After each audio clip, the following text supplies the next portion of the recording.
Bom, vamos continuar aqui falando sobre impugnação ao valor da causa como meio de defesa, né? Isso aqui, muito embora a gente não vê muito na prática, os advogados de empresa acabam não fazendo, até por questão do juiz corrigir o erro, às vezes, para a economia processual, até mesmo pelo princípio da fungibilidade, né?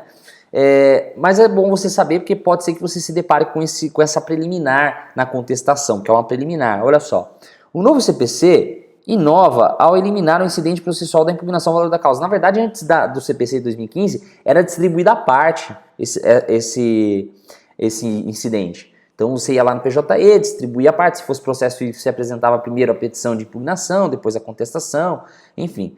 Inserido no rol de preliminares do artigo 337, então é uma preliminar. Lá na contestação, a reclamada ela vai apresentar que aquele valor da causa ele é um valor incorreto, que não corresponde à realidade econômica da causa.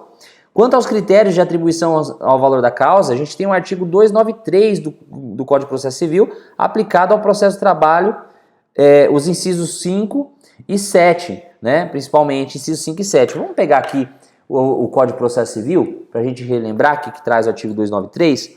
Olha só, dentro do processo de trabalho, você tem que atentar, em relação ao valor da causa, agora, principalmente agora depois da reforma que a gente tem que liquidar a ação, é a soma dos pedidos. Geralmente é a soma dos pedidos, mas às vezes tem pedido alternativo, tem pedido subsidiário, né? Então sucessivo, que daí, nesse caso, a gente faz a soma dos pedidos, né? Então você vai ver dois artigos no Código de Processo Civil para entender o valor da causa, para atribuição do valor da causa. Artigo 292 e o 293, né? Que diz o seguinte, ó, o réu poderá impugnar em preliminar de contestação o valor atribuído à causa pelo autor sob pena de preclusão, e o juiz decidirá a respeito impondo, se for o caso, a complementação das custas. Aí, nesse caso, não tem custas no processo de trabalho para a distribuição da ação, é no final da ação, né, que tem custas. Então vamos ver o artigo 292. O valor da causa constará da petição inicial ou da reconvenção e será, na ação de cobrança, você tem que atentar aqui, ó. Na ação de cobrança de dívida, soma monetariamente corrigida do principal dos juros de mora vencido e de outras penalidades, se houver até a data da propositura da ação. E aí depois nós temos, na ação que tiver por objeto a existência de validade, não é o caso, na ação de alimentos também não, na ação de divisão também não, na ação de indenizatória, inclusive fundada em dano moral e o valor pretendido, aqui a gente sabe, vai ter que constar lá no pedido o valor do dano moral que você quer, se é de natureza leve, grave, média ou gravíssima lá, do artigo 233G da CLT. Na ação em que há acumulação de pedidos, a quantidade correspondente à soma dos valores de todos esses. Ou seja, é esse aqui que a gente vai usar no nosso dia a dia, a soma dos pedidos, inciso 6, tá? Daí nós temos, na ação em que houver pedido subsidiário, o valor do pedido principal. E aqui, assim, não é o objetivo dessa aula te ensinar a fazer isso, porque isso aqui é uma questão de petição inicial. Mas olha só, eu tenho um pedido, o pedido A é de R$3.000 e o pedido B é de R$5.000. E são pedidos subsidiários, né? Então, o que é subsidiário? Eu falo assim pro juiz, excelência, se não der A, eu quero que dê B. É mais ou menos assim, tá?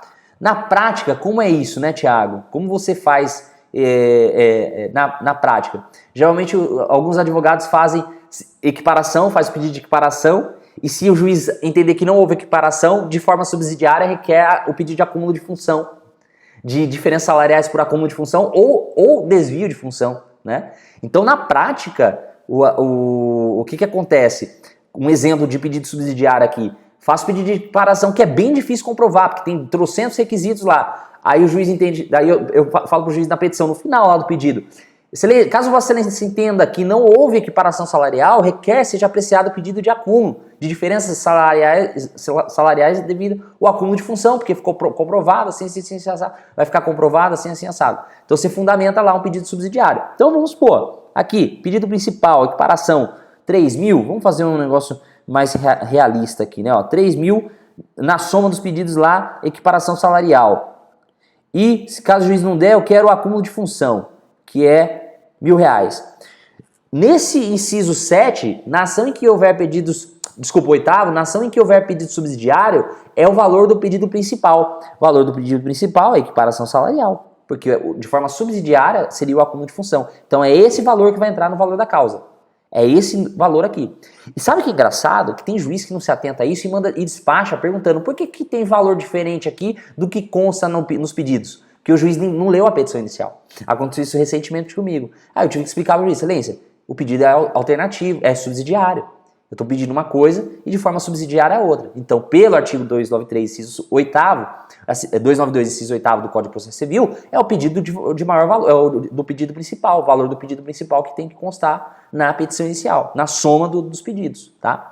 Então, outra regrinha aqui, interessante, para você não ter aí problema na hora da reclamada vir impugnar o valor da causa. É se atentar a essa questão do pedido subsidiário. Qual que é o valor que eu vou considerar? São 2 pedidos, cada um tem um valor. Qual que eu vou considerar? O pedido principal.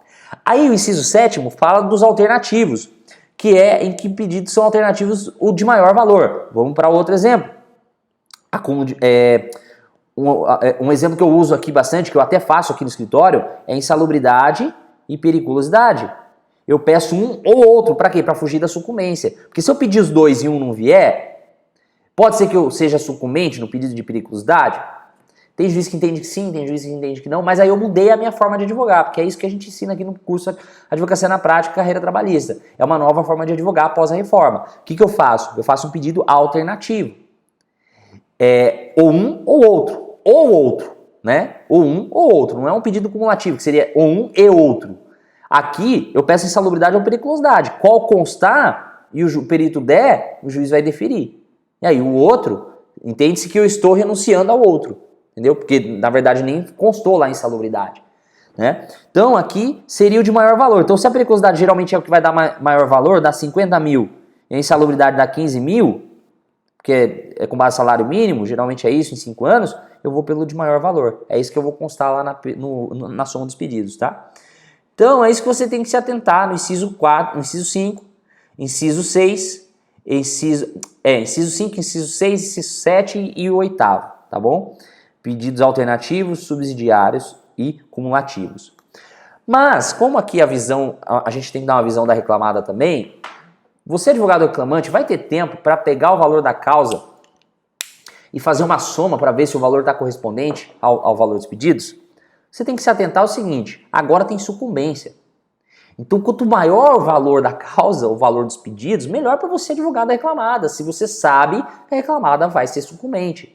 E outra, preste atenção, aqui no processo de trabalho, o valor da causa não vincula o pedido, não vincula no final a liquidação de sentença. Não é porque eu estou pedindo 50 mil de dano moral que o juiz vai dar o dano moral em 50 mil. Ou se o juiz quiser dar 100 mil de dano moral, vai ficar limitado a 50 porque foi o que eu pedi. Não existe isso aqui no processo de trabalho, tá? Mas, como eu falei, você, na hora de receber a petição inicial, faça a conferência, soma os valores, vê se está tudo certo. Se tem valor a mais do que os pedidos que constam lá, aí você vai arguir a preliminar de impugnação ao valor da causa, tá bom?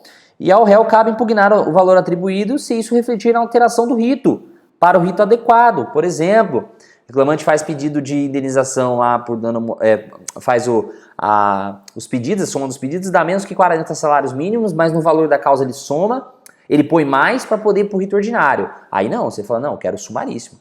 Difícil a empresa querer isso porque a empresa quer protelar e no sumaríssimo o processo anda mais rápido. Agora, se olha só, a sacada, se na sua cidade, por exemplo, você sabe que as pautas de rito sumaríssimo demoram mais do que a do ordinário, eu preciso fazer o que é melhor para o meu cliente. Eu estando pelo reclamada, eu vou fazer e o reclamante está pedindo, colocou o valor da causa acima de 40 salários mínimos, mas a soma dos pedidos não dá isso, eu vou impugnar, falar, não, eu quero pelo rito sumaríssimo.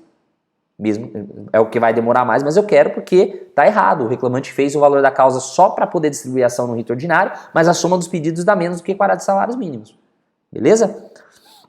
Bom, fazendo na contestação, o juiz decidirá na audiência ou na sentença em conjunto com os demais preliminares. Tá? Fixa o juiz aí, o juiz pode decidir na sentença também.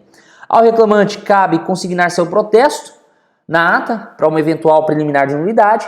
E se o réu não se manifestar, presume-se aceito o valor da causa pelo autor apresentado pelo autor na inicial, ou arbitrado pelo juízo, quando não houver valor da causa, sendo tal valor inalterável no curso do processo. Súmula 71 do TST. Tá? Então, por exemplo, O reclamante distribuiu uma ação, não pôs o valor da causa. Até que é difícil, porque na hora de distribuição do PJE, isso aqui, pessoal, o TST tem que até atualizar, porque isso aqui era da época do processo físico, na hora de distribuir ação do processo físico. Mas pode ser que aconteça que o reclamante vai lá distribuir e tal, coloca o valor da causa errado, a reclamada não se manifesta, preclui, e aí vai até o final da ação esse valor da causa, beleza? Então a gente encerra aqui essa aula, vamos para a próxima aula.